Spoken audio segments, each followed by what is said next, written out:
I am stoked to have a guy like Gary Johnson with not only the guts to speak to policy issues, but to do it as a libertarian, which I think is the closest representation. I'm just sorry, I'm just tired of these Republicans using libertarian rhetoric, and I think maybe Ron Paul is the only sincere guy, you know? And it's like, what makes me mad is it gives the rub to Republicans, and there's nobody else. And so a guy like Gary Johnson getting the guts to run on this third party, and a guy he has more executive experience than anybody else running right now. That's a fact. He's a 2-term governor. So he even has more executive experience than Obama. Okay? And he's just got an incredible platform. I've been very lucky to have him on my radio show twice. And he is actually here live. So he's going to just real quickly address us, give us a little bit of a pitch, I guess. And then after that, he's going to take questions. The way that it works for questions, guys, is you're going to have to use this microphone. And then you step right where Kenny is standing. And then you get in front of this. Because this is how he's going to see you. We're going to see him right here. But for Gary to see you, you got to stand there. And the microphone Gary will hear you is this one. But we want everybody on the web to hear through this one. You guys get it? It's not rocket science, right? Okay. Yeah. So let's, without further ado, I think we're ready? We're ready. Okay, let's bring him on. Ladies and gentlemen, Libertarian candidate for President of the United States, Gary Johnson. Let's welcome him.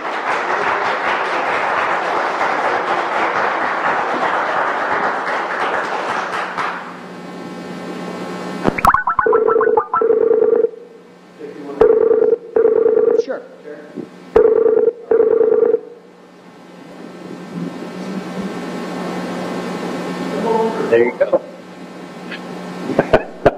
Are you there? I'm here. Can you see me? I can't see you, but I can hear you. We'll give it a second. Maybe it has to just load, but we can hear you just fine. Thank you so much for coming out and addressing the Libertarian Party of Utah, Governor. Absolutely. Absolutely. Thank you all. So I kind of already gave you a lead-in and an introduction. If you wanted to maybe, what we were hoping to do, I know you're a busy guy. We've only got you for 15 minutes. If you want to maybe address them, speak to some of the things that you think are important, and then maybe after that, we could open up to questions. Is that all right with you? Yeah, absolutely. Just make it as relevant as possible. I mean, if we want to start out with questions right away, that would be great. Can you see me, or do you just have audio? We have audio. We're trying to figure out the video. So hopefully the video will pop up here pretty soon. We got a nice big screen, but it's not you, unfortunately. But we can hear you just fine. So let's go to anybody in the audience. Do you have a question for Gary Johnson? Anybody? Come on up. Is it possible you answered that video for Governor? I'm sorry. Is it possible we answered with that video? Maybe. Tell me I'm going to call him right back. How about we call you right back? Okay, we'll do that, and we'll have a question for you. Here you go. I'm trying to make this video full screen, guys. I don't know if you can, There you go. There we go. There we go. All right.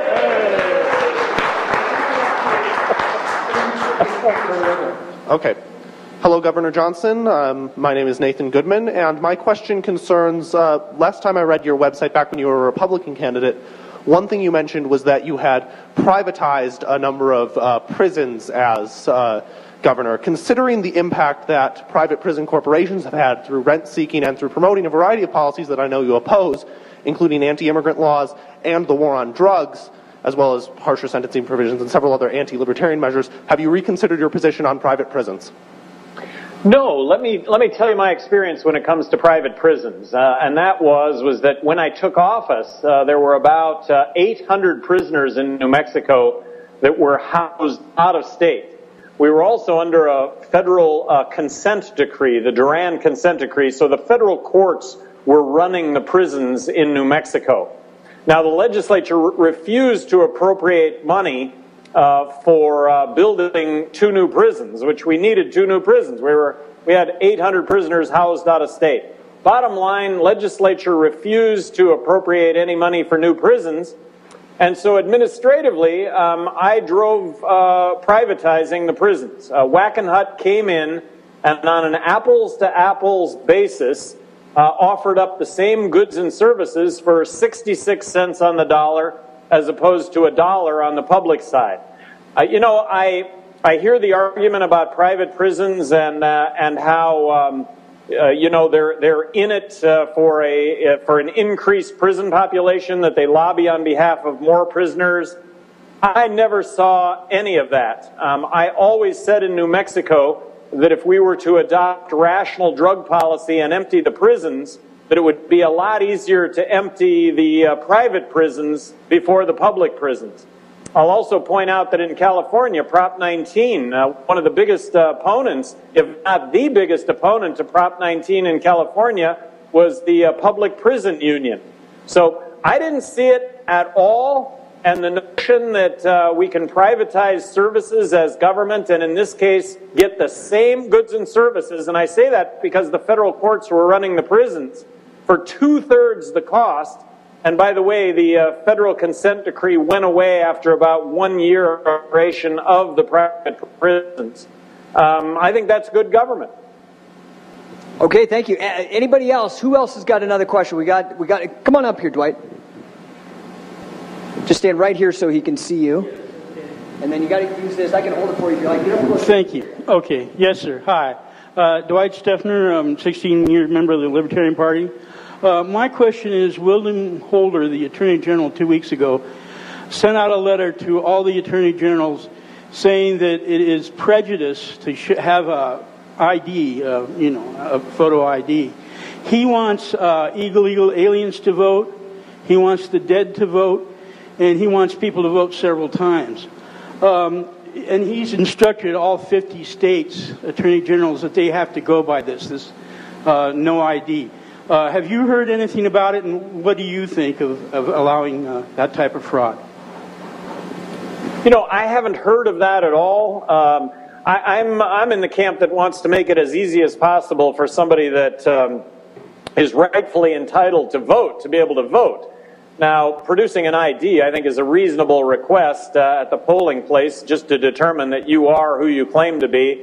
And we all recognize that we have to sign our name saying that we are who we represent ourselves to be. And, of course, that is subject to criminal penalty if we don't do that. But I'm in the camp to make this stuff as easy as possible. And so, but in the context of ID, it just makes common sense. Thank you. Thank you. I don't think the federal government should be involved in that kind of decision making. I think that should be states doing that. That should be the precincts making those decisions. Okay, Governor, we got another person. Come on up. Just introduce yourself. Yeah, my name is Dan. I have a question about nuclear power, actually. Yes. Governor, are you familiar with nuclear power derived from thorium? And would you be willing to fund research and development for that? Being from New Mexico with Los Alamos and stuff, you guys have a proud heritage of research and development of that kind of technology. And I'm just wondering what your take is on that issue. Well, my understanding on this issue is that we got to a point in our history, and maybe you can tell me what that exact date was, where we had to make a determination between thorium and uranium, and we went with uranium because it had a byproduct of weapons. And so to me, what I've read about it, what I understand about it, is it's incredibly exciting. Now, why isn't the government involved? Given the fact that we do have appropriations that we lend in that direction, I would be curious to understand really what the drawbacks are to thorium, why the private sector hasn't stepped up, and I am making a couple of promises if elected president of the United States. One is I promise to submit a balanced budget to Congress in the year 2013. Now, that's not promising a balanced budget. That's promising to submit a balanced budget, but that's a $1.4 trillion reduction in federal spending. So when it comes to money that we spend within the context of the Department of Energy, if you will, and by the way, I'm open to the argument of abolishing the Department of Energy, but in the context of all the money that we spend on energy development, in that context, spending 43% less money and still directing money at thorium, I would be asking that kind of question because, and maybe you have those answers and can educate me here a little bit. Well, it is my layman's understanding that in the late 40s and 50s, I think it was at Oak Ridge actually, they were testing all sorts of nuclear reactors, and thorium, although it's much more common than uranium and much, much safer considering what Fukushima has done to the planet, they went with uranium obviously because of the weapons industry, which became, you know, Eisenhower's military-industrial complex, and because thorium, which ironically also, thorium reactors also use fluoride, ironically, but that those reactors were corrosive at the time with the knowledge that they had. But it is my understanding that those problems have been solved to a great deal, and that thorium could solve all of our energy needs, liberating humanity, and that's what libertarianism is about, and, you know, that it's a viable option for the future. So thank you very much, Governor. Yeah, thank you. And just offering up a prediction here on oil prices. I'm going to offer up a prediction that oil prices are going to collapse because of the great amount of supply that we have because of Bakken. Similar to natural gas prices going from $6 in the last 16 months down to $2 because of Marcellus in Pennsylvania and New York. Yes, sir. Okay, so Gary, first of all, I got to introduce him. I'm sorry, he probably doesn't want to, but this is Utah's pride and joy. He's the first elected Libertarian mayor in the entire United States. He's awesome, Willie Marshall. So, hi, Gary. You're my hero, by the way. Well, I now have a new hero. Anyway, I just want to ask, do you have a little stump speech you're going to give us today, rather than us just ask you questions, or? Well, I can sure get off on one that won't last very long, and that is that I think the majority of people in this country consider themselves to be fiscally conservative and socially tolerant. I am certainly in that group. I think the Libertarian Party right now represents the best of both parties. The notion that Democrats have been, in the past, pretty good about civil liberties. Of late, they haven't been good about civil liberties at all. In the past, maybe you could argue that Republicans have been good when it comes to dollars and cents issues, but certainly you can't make that argument today. And that perhaps Libertarians, because they speak the truth, are about both of those issues, balancing the federal budget. The only party that's going to be talking about gun rights and gay rights in the same sentence, the only party that's going to be talking about slashing warfare spending and slashing welfare spending in the same sentence. I'll tell you that I am not the Libertarian nominee. I hope to be. But I wouldn't be doing this if I didn't think there was an actual opportunity to win. And here's how that scenario happens. That scenario happens if the Libertarian nominee gets 15% in the polls and appears on the national debate stage with Obama, and I'm believing the Republican nominee is going to be Romney. If that happens, I think anything is possible. On a lesser goal, a lesser goal is to get 5% in the general election vote. If that happens, the Libertarian Party gets $90 million in federal matching funds for the 2016 cycle that would be controlled by the Libertarian nominee in 2016, which if the 5% happens this go round and I contribute to that, I would look at this as a long-term investment from your standpoint and my standpoint to hopefully be that nominee again in 2016. So I think there are three components that Americans are looking for. Number one is you got to be able to identify the problems. I think everybody's identifying the problems. You've got to be able to come up with solutions for those problems, which neither of the old parties are doing right now. I think Libertarians are the only party that's coming up with the actual solution. And then you've got to have a resume to suggest that you're actually going to doggedly pursue items number 1 and 2, problems and the solutions to the problems. When it comes to the resume, I want to tell all of you that I've been an entrepreneur my entire life. I started a one-person handyman business in Albuquerque in 1974. and actually grew it to employ over 1,000 people in 1994. Electrical, mechanical, plumbing, pipe fitting. I became the largest construction employer in the state of New Mexico.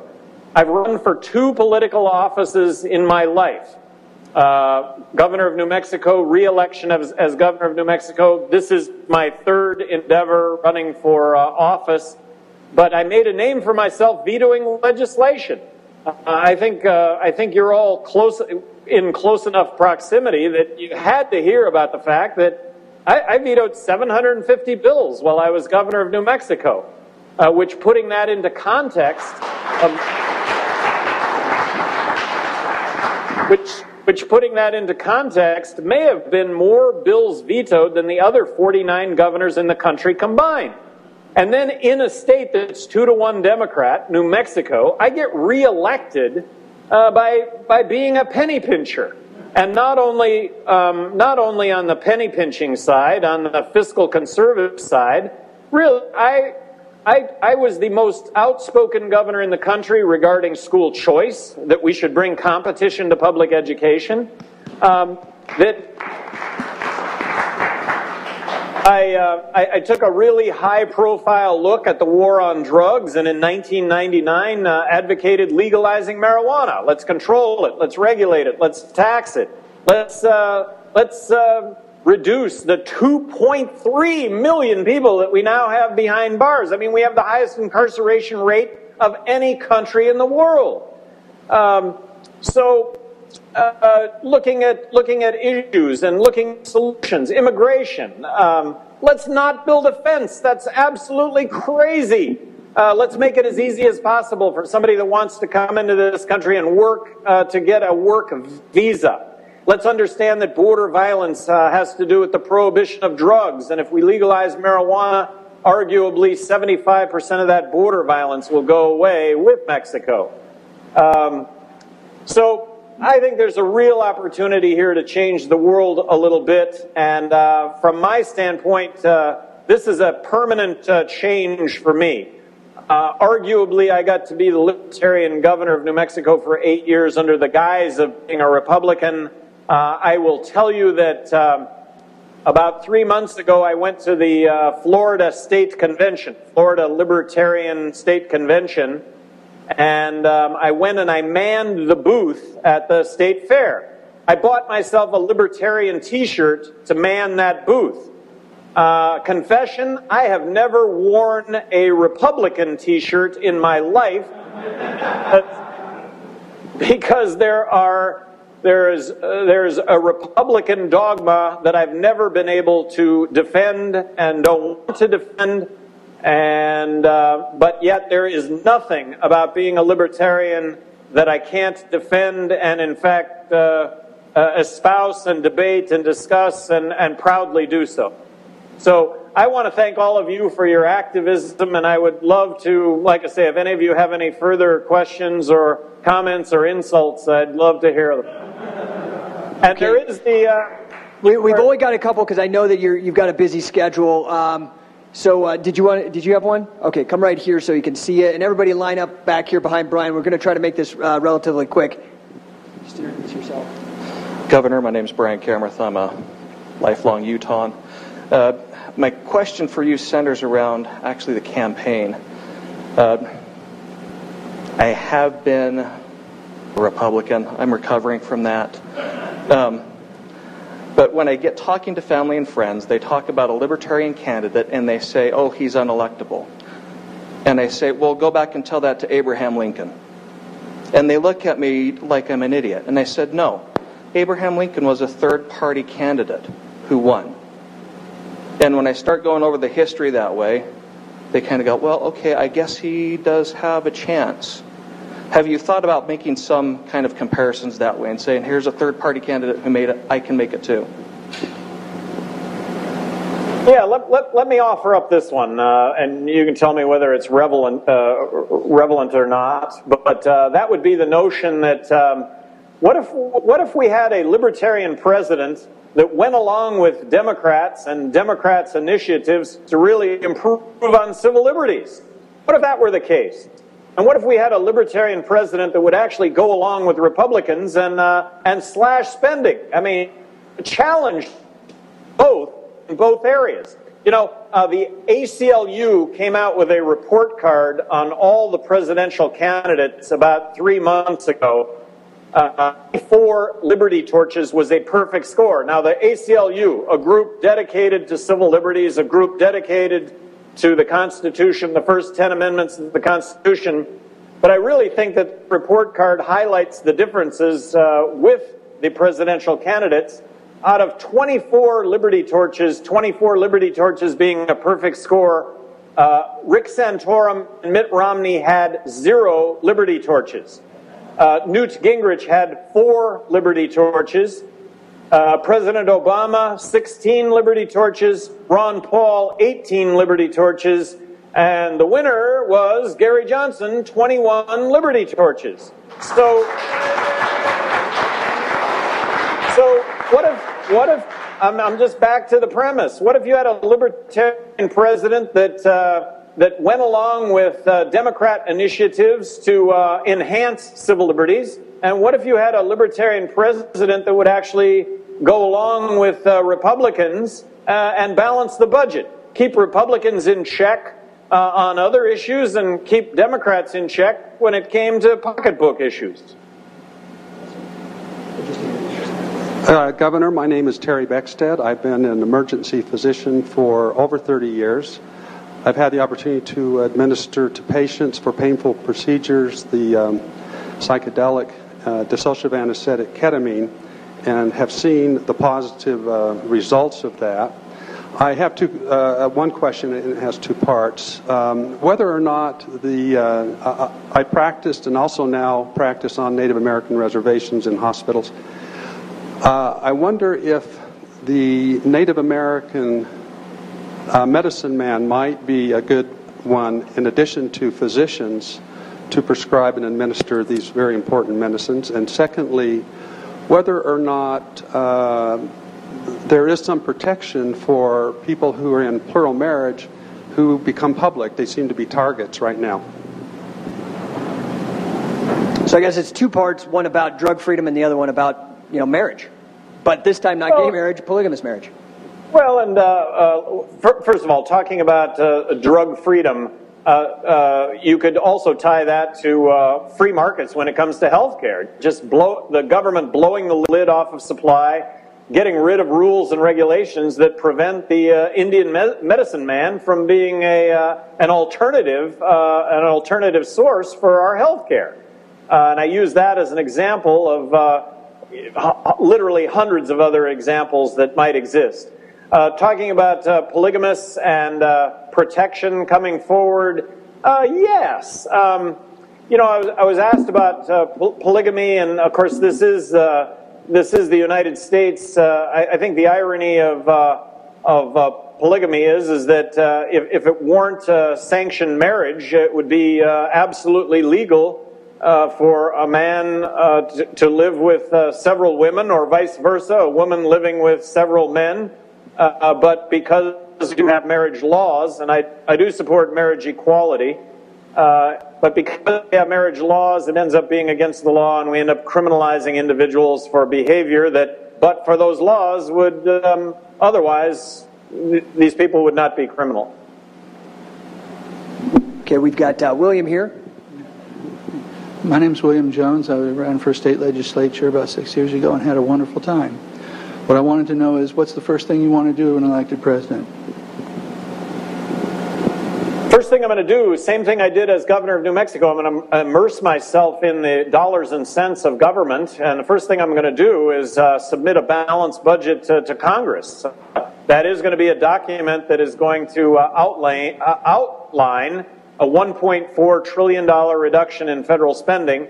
And I talk about that today. That has to encompass Medicaid, Medicare, and military spending. And that's going to be a contentious document. And I would look forward to debating it and discussing that. And keep in mind, if I'm elected president of the United States, what would the American people be shouting at Congress that they want done? I think one of the things they'd be shouting at Congress is, we want a balanced budget. Okay, we've only got two more, and we'll try to make them quick. I know your time is valuable. Aaron? All of your times are valuable, and I just appreciate the chance here at a job interview. I would really like the job. Okay. Yeah. Yes, this is Aaron Partridge. And of course, one of the arguments is so much used against the third-party candidates is that they're going to upset the election so that the Democrat wins. Well, I'm just wondering, what do you think is your chances are of at least getting a win in a state such as New Mexico and getting those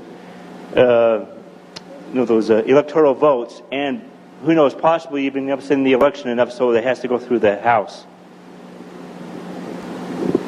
I think it's very possible. Right now in New Mexico, it's being labeled as a three-person race, and those three persons are Obama and the presumptive nominee Romney and myself. That's really. I do think that is a very real possibility. Great. Ferb? Hi, my name is Ferb. I'm from West Valley City here in Utah. My question is, how do you see your role in the United Nations proceeding if you accede to the presidency? So I absolutely espouse non-interventionism. We should not be intervening militarily with other countries, but I do not. I want to distinguish between non-intervention and isolationism. I don't think we want to be isolationists. I think we want to be engaged in dialogue, discussion, diplomacy with other countries. I think that perhaps the United Nations provides that. My promise to balance the budget, or to submit a balanced budget in 2013, would include a 43% reduction in United Nations spending. So in the context of a balanced budget, at this point, that would entail a 43% reduction in the United Nations. And when you consider this 43% reduction, and it isn't across the board, because some agencies absolutely advocate the outright abolishment of, like housing and urban development. Again, I'm open to the discussion of the elimination of any federal agency, but when you consider a 43% reduction within all agencies of government, I think that really probably wrings out a lot of the excess, and I think there's certainly excess in the United Nations. Thanks, Thank you. So that kind of wraps it up. I do appreciate it. If you wanted to maybe in closing, wrapping up the job interview, as you call it, maybe address the people. How can people who are sold on you, how can they help you from this point forward, Governor? Well, a really big deal is 2 weeks from today is the vote in Las Vegas on who the Libertarians are going to nominate for president. It's not a long drive to get over there to Vegas, and so if you are so inclined, it would be terrific if you'd become a delegate, go to Las Vegas, and I would love your vote. I would love to be the Libertarian nominee. I'm going to pledge that it won't be for lack of work, and hopefully it won't be for lack of being able to articulate the ideals and beliefs that the Libertarian Party has really brought to the world, if you will. I wanted to also point out, and I'm going to point out something I think obvious, or maybe obvious, but 40 years ago, Libertarian Party is 40 years old this year. When you go back 40 years, what is it that people said about the Libertarian Party? They said, well, that's the party that wants to legalize drugs. Well, here it is. We are at a tipping point regarding legalizing marijuana. A poll in October, Gallup poll, 50% of Americans now support legalizing marijuana. Why is that the case? Well, it's because people are talking about it. They're talking about it more than they've ever talked about it before. And which group is ultimately responsible for that conversation? Isn't it the Libertarian Party? And given right now that 80% of Americans are saying they would consider voting for a third-party candidate, aren't people right now looking at the Libertarian Party as, wow, I guess they weren't so crazy? And what are the other things that the Libertarian Party is saying? So I just think there's a terrific opportunity here for all of us to change the world a little bit. And let's not kid ourselves. That's what we're all in this for, is to change the world a little bit for the better. Hey, thank you so much, Governor. If you guys are interested, check out GaryJohnson2012.com. There's a ton of information. Actually, your campaign headquarters is located here in Salt Lake as well, right? It sure is, and it would be Ron Nielsen and crew, and they're terrific. And I love Salt Lake. If I had to choose a place to live other than house, it would be Salt Lake City. And I always tell everybody I come across, I think that Salt Lake City is the most affordable big city in the United States, and it offers everything that I'm passionate about. Paragliding, skiing, mountain biking, you name it, Salt Lake's got it. I'm envious. Hey, thank you so much for your time, Governor. All right, thank you all. Thank you.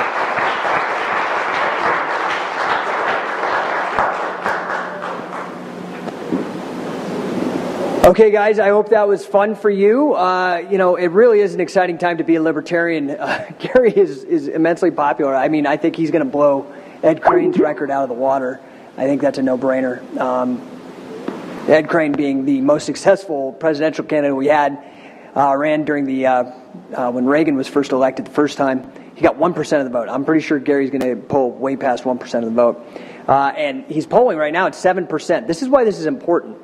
I want you guys to understand that a lot of people are being turned on to these ideas because of Ron Paul, right? Well, let me give you just a little glimpse into the strategy here.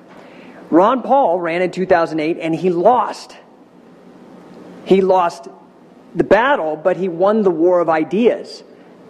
Do you get that? Because he got up on the stage and was able to debate and use this political machinery to get these ideas out. All of a sudden, Ron Paul's the first guy in a presidential debate talking about the Constitution. And now you have Tea Party. It's like the centerpiece of the conversation here in America.